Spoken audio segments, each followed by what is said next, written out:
മകരവിളക്ക് മഹോത്സവത്തിനൊരുങ്ങുകയാണ് ശബരിമല. തിരുവാഭരണ ഘോഷയാത്ര നാളെ വൈകിട്ടോടെ സന്നിധാനത്തെത്തും. ഒരുക്കങ്ങൾ പൂർത്തിയായെന്ന് തിരുവിതാംകൂർ ദേവസ്വം ബോർഡ് വ്യക്തമാക്കി. പ്രവീൺ പുരുഷോത്തമൻ ചേരുന്നു കൂടുതൽ വിവരങ്ങളുമായി. പ്രവീൺ പുരുഷോത്തമൻ, ഒരുക്കങ്ങളെല്ലാം പൂർത്തിയായോ?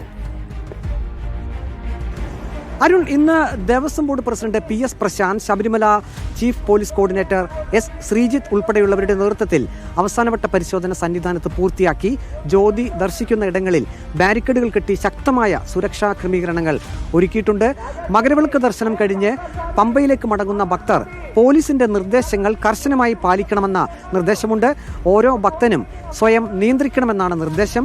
കുട്ടികളും പ്രായമായവരും ജനുവരി 14 ദർശനത്തിന് തെരഞ്ഞെടുക്കാതിരിക്കുന്നതാണ് നല്ലതെന്നും അറിയിപ്പുണ്ട്. ജനുവരി 15 മുതൽ 17 വരെ തിരുവാഭരണം ചാർത്തിയുള്ള ദർശനം ഉണ്ടായിരിക്കും. പ്രായമായവർക്ക് ഈ ദിവസം തെരഞ്ഞെടുക്കാവുന്നതാണ്. മടക്കയാത്രയ്ക്കായി പമ്പയിൽ 800ഓളം ബസ്സുകൾ KSRTC സജ്ജമാക്കിയിട്ടുണ്ട്. 150ഓളം ബസ്സുകൾ ഷട്ടിൽ സർവീസും നടത്തും. ഭക്തർ ഒരു കാരണവശാലും അടുപ്പ് കൂട്ടി ഭക്ഷണം പാചകം ചെയ്യാൻ പാടില്ലെന്ന് പോലീസിന്റെ കർശന നിർദ്ദേശമുണ്ട്. ഇന്ന് 50,000 ഭക്തർക്ക് മാത്രമാണ് വെർച്വൽ ക്യൂ വഴി ദർശനം അനുവദിച്ചിട്ടുള്ളത്. നാളെ വെർച്വൽ ക്യൂ വഴി 40,000 പേർക്ക് മാത്രമാണ് ദർശനത്തിന് അനുമതി. മകരവിളക്ക് ദിനം രാവിലെ 10 മണി മുതൽ നിലയ്ക്കലിൽ നിന്നും പമ്പയിലേക്ക് KSRTC ബസ്സുകൾക്ക് നിയന്ത്രണം ഉണ്ടാകും. തിരുവാഭരണ ഘോഷയാത്ര സന്നിധാനത്തേക്ക് കടന്നു വരുന്നതിനാൽ നാളെ ഉച്ചയ്ക്ക് 12-ന് ശേഷം പമ്പയിൽ നിന്നും സന്നിധാനത്തേക്ക് ഭക്തരെ കടത്തിവിടില്ല.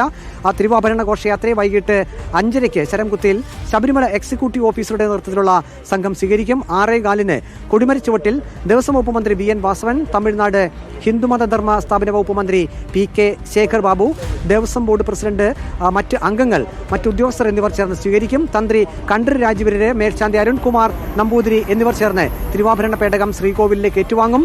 തുടർന്ന് തിരുവാഭരണം ചാർത്തിയുള്ള ദീപാരാധന നടക്കും. ഈ സമയം പൊന്നമ്പലമേട്ടിൽ മകര ജ്യോതി തെളിയും.